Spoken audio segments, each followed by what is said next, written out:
अस्सलामुअलैकुम एवरीवन। मैं स्टॉर्निंग वाली बाजी। मेरी मामा का आज फर्स्ट रोज़ा है।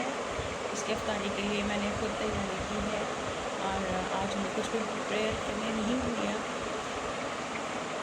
ये शरबत this is from like heaven.